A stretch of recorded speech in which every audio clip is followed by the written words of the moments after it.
Hello friends, welcome in NEET PG 2024. Today my topic is the counseling process.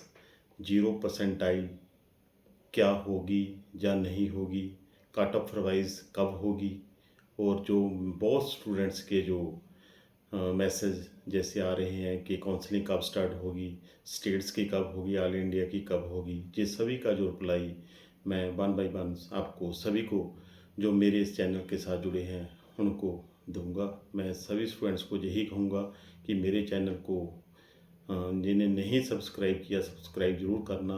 पहले मेरे जो live session भी हुए कुछ दिनों में फिर मैं लाइव सेशन करने जा रहा हूँ।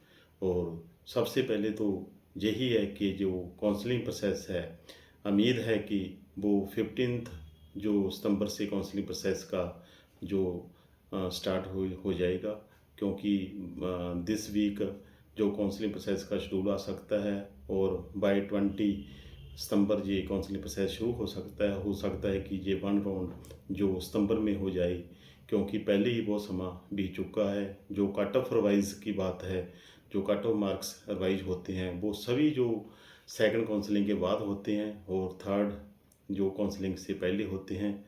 जो स्टूडेंट्स पूछ रहे हैं क्या 0% दिस ईयर होगी या नहीं होगी, उसके चांसेस काफ़ी कम हैं, क्योंकि वन टाइम ईयर था, इलेक्शन थी और बाकी कुछ भी हो सकता है। अगर स्टूडेंट्स का प्रेशर हो या कॉलेज का जो प्रेशर हो, जैसे आगे आगे गवर्नमेंट में चलता है। जो काउंसलिंग प्रोसेस है वो मैं ऑल इंडिया का काउंसलिंग प्रोसेस एंड स्टेट्स का कैसे साइमल्टेनियसली आपने इन जो काउंसलिंग प्रोसेस में पार्टिसिपेट करना है। देखो, सभी काउंसलिंग प्रोसेस के सिर्फ 4 जो राउंड होते हैं, पहले 4 होते हैं। जो फिफ्थ राउंड होता है वो एमसीसी अगर सीट्स खाली रह जाती है और कॉलेज वाले या एंड स्टूडेंट्स अगर उसकी जो डिमांड करते हैं तो फिर जो फिफ्थ जो काउंसलिंग प्रोसेस है वो ऐड किया जाता है। और काउंसलिंग प्रोसेस की एक और बात है कि लास्ट ईयर जो एमसीसी ने काउंसलिंग प्रोस्पेक्ट में ये डाल दिया था कि कोई भी काउंसलिंग चाहे वो फिफ्थ हो, चाहे फोर्थ हो, चाहे सिक्स्थ हो, कोई काउंसलिंग भी ऑफलाइन नहीं होगी। सभी काउंसलिंग जो सभी कॉलेजों की, सभी स्टेट्स की एंड ऑल इंडिया की सिर्फ ऑनलाइन मोड पर ही होगी। ये बड़ी जानने की ज़रूरत है। और कोई भी कॉलेज कोई भी मतलब कि पर्सन आपको आउट ऑफ टर्न एडमिशन नहीं दिला सकता। मैंने जैसे कि कुछ स्टूडेंट्स के मुझे फ़ोन आते हैं कि भी हमें कोई मिला रहा है, कॉलेज वालों के साथ मिला रहा है कि आपकी हम एडमिशन आपकी सीट हम परमानेंट पहले ही कर देते हैं। ऐसा कुछ नहीं है, कोई नहीं कर सकता। ये सिस्टम है। आप आईटी स्टूडेंट्स को भी पूछ लो, ऐसे कंप्यूटर सिस्टम में कुछ हो सकता है? नहीं हो सकता, अब नहीं हो सकता। इसीलिए जो काउंसलिंग प्रोसेस के 4 पार्ट्स होंगे। फर्स्ट जो जो राउंड होता है मोस्टली वो, जैसे हम जो पास्ट की बात करें कि क्योंकि अभी तक जो प्रोस्पेक्ट जारी हुए हैं वो यूपी का हुआ है, केरला का हुआ है, बाकी स्टेट्स के और ऑल इंडिया के अभी बाकी हैं। और जो फीस है कुछ कॉलेजों ने रिवाइज़ किया, उनके नोट्स पहले ही आ चुके हैं। जैसे यूपी ने भी रिवाइज़ की है, हरियाणा का भी अंडर कंसल्टेशन है, पहले उसका पब्लिक नोट्स आ चुका है। ऐसे बहुत स्टेट्स के जो भारतीय विद्यापीठ का जो आ गया है, हमदर्द को जो दिल्ली का वो भी नोट्स उनका भी पब्लिक नोट आ गया है। इसीलिए जो फीस रिवाइज है उसे अच्छी तरह पहले चेक कर लेना। जो फर्स्ट राउंड होता है मोस्टली फ्री एग्जिस्ट होता है और जो स्टेट्स में भी फ्री एग्जिस्ट होता है, परंतु कुछ स्टेट्स जो एमसीसी के रूल्स को डिटो जो एमसीसी के रूल है उन्हें जो अप्लाई करती है, कुछ उसमें कुछ चेंजेस करती है। इसीलिए मैं स्टूडेंट्स को यही कहूँगा कि काउंसलिंग प्रोसेस आपको ऑल इंडिया का अच्छी तरह समझ लेना चाहिए। वो स्टेट जहाँ पर आप एलिजिबल हैं उन स्टेट्स का भी अच्छी तरह समझ लेना चाहिए कि अगर आप किसी भी राउंड में अगर ऑल इंडिया से बाहर होते हैं तो आपके लिए स्टेट में क्या पोजीशन रहेगी। ये सब कुछ जानना बहुत ज़रूरी है, क्योंकि पेनल्टीज बहुत हार्ड ने। फर्स्ट राउंड फ्री, जिस सेकंड राउंड में अगर आप सीट छोड़ते हैं तो फिर आपकी सिक्योरिटी फॉरफिट होती है। थर्ड राउंड में आप जो काउंसलिंग प्रोसेस से जो एलिमिनेट हो जाते हैं एंड फोर्थ राउंड में अगर फिर भी सीट छोड़ते हैं तो फिर एलिमिनेट होते हैं। एंड आपको जो सिक्योरिटी फॉरफिट तो फर्स्ट राउंड के बाद सभी राउंड कहीं भी आप सीट छोड़ेंगे तो आपको जो सिक्योरिटी फॉरफिट होगी। और जो एलिमिनेशन थर्ड राउंड में, फोर्थ राउंड में प्लस पेनल्टी जो नेक्स्ट ईयर के लिए पेनल्टी भी पड़ती है ये है। अगर फोर्थ राउंड के बाद वो सीट खाली रहेगी तो उस सीट के जो सभी पैसे आपको फिल करने पड़ेंगे। ये बिल्कुल लिखती रूप दे विच जो ये भी जो रिटर्न में है।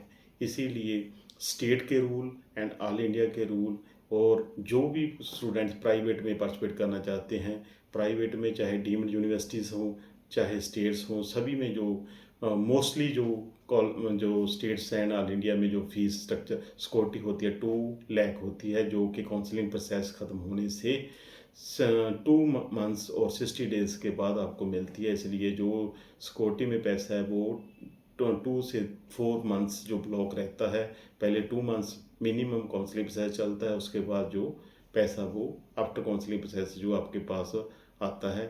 इसलिए ये सभी आपका बजट पहले प्रिपेयर होना चाहिए अगर आप प्राइवेट में जाना चाहते हैं। प्राइवेट सिस्टम में आपको उसकी fees structure, hidden charges, hostel mess charges, सभी जो चार्जेस हैं, क्या वो स्टाइपेंड क्या दे रही हैं, बॉन्ड तो नहीं है, बीजी तो नहीं है, ठीक है, बैंक गारंटी जैसे देख लेना, और सीट लिविंग क्या पेनल्टी है, जो रूरल कोई सर्विस का तो नहीं है।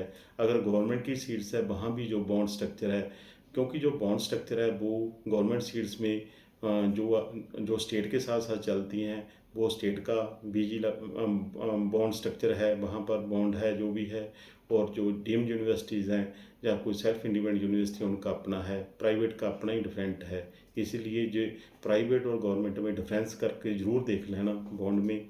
और जो काउंसलिंग प्रोसेस है बड़ा टिपिकल है, जब काउंसलिंग प्रोसेस चलता है साइड बाय साइड सभी स्टेट्स चलते हैं, पहले सिर्फ उनका अंतर जो with maximum with in 10 days होता है, और जब आपको सीट अलॉट हो जाती है तब कुछ ही डेज़ में आपको जो सभी जो डॉक्यूमेंटेशन करनी पड़ती है, सभी जो फीस स्ट्रक्चर है वो भी आपको प्रॉपर टाइम पर फिल करना पड़ता है, फिर ही वो सीट आपके लिए रिजर्व रहती है, नहीं फिर आपकी जो सिक्योरिटी भी फॉरफिट हो सकती है। इसीलिए जो अब समय है इसमें आप सभी जो डॉक्यूमेंट्स हैं, जो भी जैसे लास्ट ईयर के मैंने कोई वीडियो भी डाली है कि कौन कौन से डॉक्यूमेंट्स आपके पास चाहिए, वो सभी डॉक्यूमेंट्स होने चाहिए, नहीं फिर ऑल इंडिया में या किसी स्टेट में आप अप्लाई भी नहीं कर पाएंगे। इसीलिए डॉक्यूमेंट्स कंप्लीट होने चाहिए, जो फंड्स है वो भी आपके पास होने चाहिए, और साउंड मंथ से जो काउंसलिंग है वो करनी चाहिए, वही सीट्स फिल करनी चाहिए जिस कॉलेज की आपको पोजीशन मालूम है। देखो, सिर्फ ऑनलाइन देखने से कुछ नहीं होता, आपको देखना है कि वो कॉलेज में सीट जो परमानेंट है, परमिटेड सीट है, परमिटेड सीट पर वही कॉलेज में जाना जहाँ पर 90% जो परमानेंट सीट हों, 10% परमिटेड हों, फिर भी आप जा सकते हैं। जिस कॉलेज में सभी परमिटेड सीट्स हैं, इस तरह के कॉलेज में कभी मत जाना।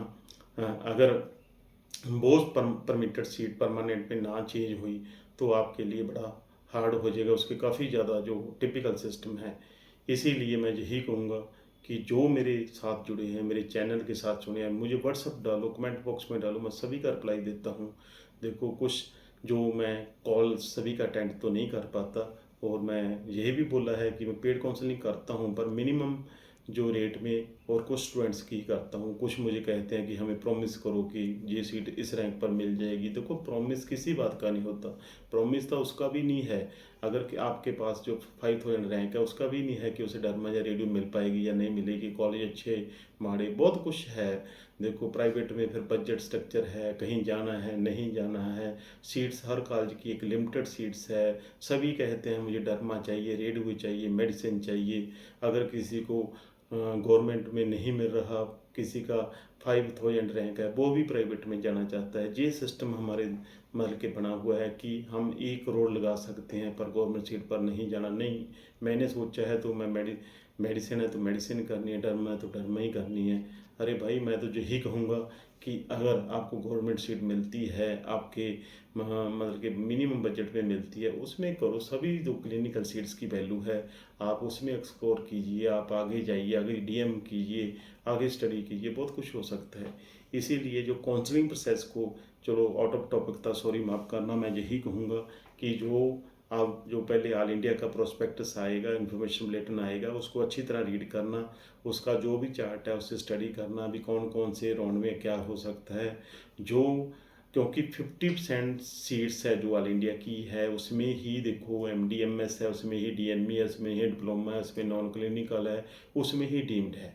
जो मैं यही कहूँगा अभी काउंसलिंग प्रोसेस का 75% जो ऑल इंडिया काउंसलिंग में है, इसलिए उसे अच्छी तरह समझना, देखना और जो अप्लाई करते समय कोई गलती मत करना, यही कहूँगा।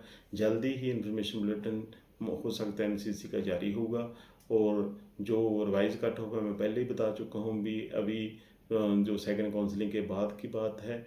और अ, जो काउंसलिंग प्रोसेस है मोस्टली वो विद इन 15 डेज़ और 20 डेज़ वो स्टार्ट हो जाएगा।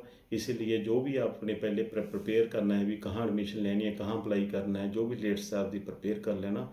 और मेरे इस चैनल को मैक्सिमम शेयर करना, लाइक करना, सब्सक्राइब करना। मैं आपकी इसी तरह हेल्प करता रहूँ। थैंक यू दोस्तों।